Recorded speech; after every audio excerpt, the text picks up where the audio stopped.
नमस्ते, प्रणाम, हर हर महादेव। आप सबके हमारे सादर प्रणाम। और ये वीडियो केवल एक पर्सन, भोजपुरी के बहुत ही सुलझे हुए कलाकार बड़े भैया प्रमोद प्रेम यादव जी के लिए मैं बना रहा हूँ।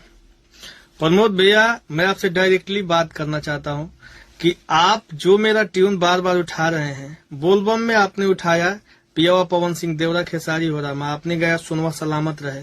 फिर मैंने एक ट्यून क्रिएट किया था कि मोर गोर बदनिया पे ब्लाउज करिया सोभेला, उसको भी आपने उठाया। मैं कुछ नहीं बोला।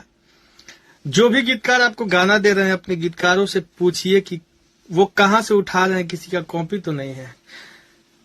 आप एक सुलझे हुए कलाकार हैं, आप में ये शोभा नहीं देता है।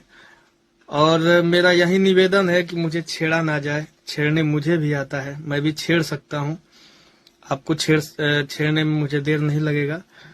मैं भी काम कर रहा हूँ, आप भी काम कर रहे हैं। अभी हाल ही में मैंने एक गाना गाया था कि एगो मोर बा भतार की जवानी पियता, उसको आप होली में उठा के गा दिए। तो हमका घंटा डोलाई है, हमरो शूटिंग भइल बा, हमू गईले बानी। तो भैया रो बड़ भाई बानी, ऐसा छेड़छाड़ हमरा से मत करी, न तो ई मामला विवाद के रूप ले ली, देर ना लगी। नमस्ते, प्रणाम।